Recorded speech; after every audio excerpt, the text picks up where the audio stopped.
नमस्कार मंडळी, मी प्रणिता रेसिपीमध्ये तुमचं सगळ्यांचं मनपूर्वक स्वागत. आज आपण मेथीची सुकी भाजी कशी करायची ती बघणार आहोत.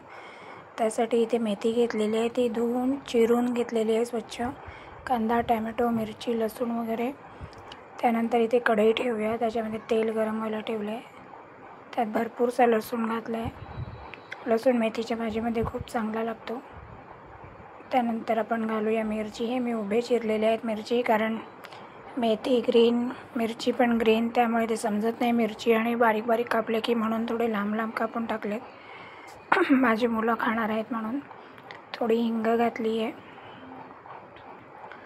छान थोडासा कलर चेंज झाला की त्याच्यानंतर आपण कांदा टमॅटो टाकूया. मेथीची सुकी भाजी अतिशय भरपूर लसूण घातलेली खूप सुंदर लागते. सुकी भाजी तुम्ही चपातीबरोबर, भाकरीबरोबर, कशाबरोबरसुद्धा, नुसती वरण भाताबरोबरसुद्धा खाऊ शकता. त्यामध्ये मी थोडेसे मूग डाळ घातलेले आहेत, येलोवाले. थोडा वेळ भिजवून ठेवले होते, जवळजवळ 15 ते 20 मिनटं. आणि थोडे भिजत घातले की सॉफ्ट होतात. मग ते मूग डाळ घातलेले आहे ते छान आता आपण परतून घेऊया. मूग डाळ घातलेली मेथी पण करणार आहोत तर.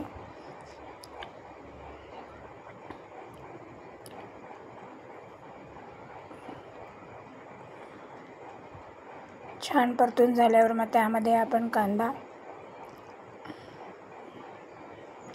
टॅमॅटो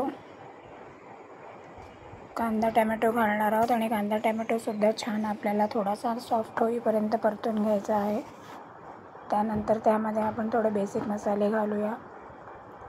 खूप जास्त मसाले नाही घालणार आहे मी, आपले बेसिक घरगुती मसाले असतात तेच घालणार आहे, पण त्या मसाल्याने सुद्धा ही भाजी खूप सुंदर होते. इथे घालूया आपण हळद. मग घालूया आपण लाल तिखट, जो तुम्ही मसाला वर्षभराचा खात असाल तो. त्यानंतर घालूया चवीपुरतं मीठ.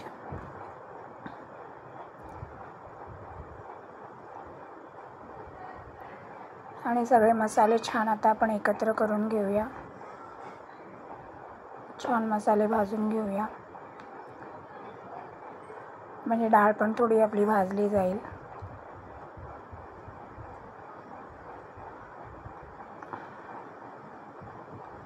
आणि त्यानंतर त्यामध्ये आपण जी मेथी चिरून ठेवलेली आहे आपली, ती चिरलेली मेथी घालूया त्यामध्ये. ही मेथी 2-3 पाण्याने स्वच्छ धुवून घ्या, कारण त्याच्यामध्ये भरपूर माती येते, म्हणून मी ही धुवून एका बॉलमध्येच पाण्यामध्ये ठेवली होती. नंतर तुम्ही ते पाणी निथळून घ्या त्याचं.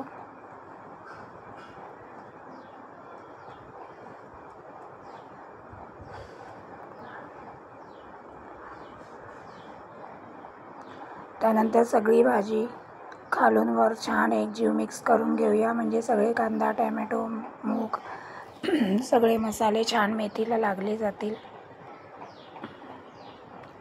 थोडीशी अशीच वाफेवर परतू. आणि याच्यामध्ये आपल्याला पाणी घालायचं नाही आहे, वाफेवरच शिजवायची आहे भाजी. वाफेवरच शिजवलेली भाजी खूप सुंदर लागते, चपातीबरोबर तर अप्रतिम लागते. त्यानंतर आपण प्लेट घालून शिजायला ठेवूया. आणि आता इथे बघू शकता तुम्ही, खूप सुंदर शिजलेली आहे आणि खूप छान झालेली भाजी.